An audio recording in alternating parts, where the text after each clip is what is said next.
Harry Potter, une copie du Seigneur des Anneaux. Avec un titre comme ça, je vais créer une petite polémique dans les commentaires pour ceux qui ne regarderont pas la vidéo jusqu'à la fin. Il faudrait être de mauvaise foi pour dire qu'Harry Potter ne possède aucune similitude avec le Seigneur des Anneaux. Rien qu'à voir les détraqueurs et les Nazgûl, les Horcruxes avec l'anneau unique, ou encore Gandalf et Dumbledore.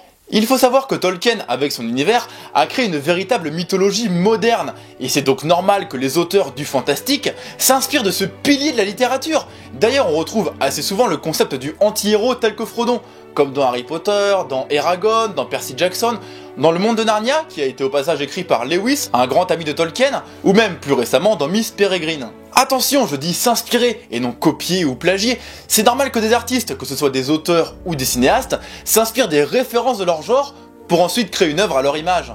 J.K. Rowling ne s'est d'ailleurs jamais caché de ses références et de ses sources d'inspiration. Et ce qui est rapidement oublié dans beaucoup d'articles ou de vidéos qui disent que J.K. Rowling n'a rien inventé et a tout copié de Tolkien, c'est que Tolkien lui-même s'est inspiré de la mythologie nordique pour forger la Terre du Milieu. On peut citer par exemple la Volsunga Saga, qui est une légende islandaise où Tolkien a puisé vraiment deux concepts très importants dans sa saga, à savoir l'anneau magique, mais également l'épée brisée puis reforgée. Ou encore, le passage du Balrog sur le pont de Khazad-dûm fait ouvertement référence à la mythologie scandinave, lorsque le géant de feu, Surtr, marche sur le pont d'Asgard qui est en train de s'effondrer. Et des exemples comme cela, il y en a des dizaines et des dizaines, mais ça n'enlève rien au génie de Tolkien. Je dirais même que ça ne fait que renforcer et enrichir son œuvre et son travail. Pour continuer, j'ai vu énormément de personnes crier au plagiat entre Dumbledore et Gandalf, c'est pour ça que je vais m'y attarder un peu plus longtemps. D'ailleurs, pour ceux qui ne le savaient pas, Dumbledore et Gandalf n'est pas interprété par le même acteur. Gandalf est interprété par Ian McKellen, alors que Dumbledore a été interprété par Richard Harris dans le 1 et le 2 avant sa mort, pour ensuite laisser le rôle à Michael Gambon. D'ailleurs, si on réfléchit un petit peu, Gandalf est un personnage hétéro interprété par un gay, alors que Dumbledore est un personnage gay interprété par un hétéro. En tout cas, oui, ils ont beaucoup de points communs, notamment celui d'être le mentor. Dans une épopée, le mentor est celui qui guide le héros avant en général de mourir.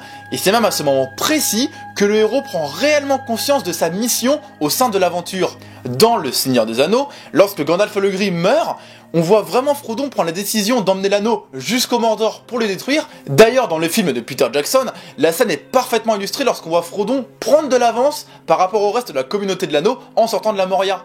Dans Harry Potter, c'est lorsque Dumbledore meurt que Harry prend vraiment les choses en main et décide de partir à la chasse aux Horcruxes.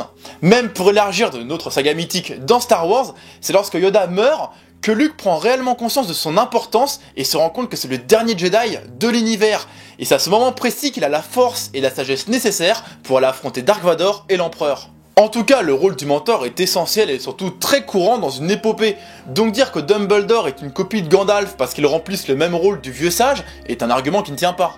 Ensuite, Tolkien, pour créer Gandalf, s'est inspiré d'une multitude de personnages, entre autres Merlin l'Enchanteur pour le côté vieillard au chapeau et à la barbe blanche, mais également Odin, le dieu de la mythologie scandinave, qu'on surnomme également le dieu vagabond. Et le dieu vagabond, ça représente exactement Gandalf. Il passe son temps à parcourir d'est en ouest la Terre du Milieu et toujours réapparaître au moment opportun. Tolkien s'est également inspiré de la légende finlandaise de Kaleva, qui raconte l'histoire entre autres d'un sorcier qui ressemble énormément à Gandalf et qui part finir ses jours en quittant la terre ferme sur un bateau, exactement comme Gandalf. Donc tu vois bien que Gandalf n'est pas le premier sage à la barbe blanche de toute l'histoire de la littérature. Peut-être que J.K. Rowling s'est inspiré de Gandalf pour créer Dumbledore autant que Tolkien s'est inspiré des mythologies nordiques, mais une chose est sûre, Dumbledore est très loin d'être la copie conforme de Gandalf. Gandalf a un certain nombre de préscience, il sait tout avant tout le monde. D'ailleurs, dans le premier livre, il affirme à Frodon que Gollum a encore un rôle à jouer dans l'histoire de l'anneau, et on peut voir que finalement, heureusement que Gollum était là pour détruire l'anneau. Dumbledore, à l'inverse, est très souvent plongé dans le doute, notamment concernant l'utilisation des Horcruxes par Voldemort. Et surtout, Gandalf, tout comme Maître Yoda, représente le bien incarné, alors que J.K. Rowling, avec Dumbledore, a créé un personnage à la personnalité un peu plus complexe.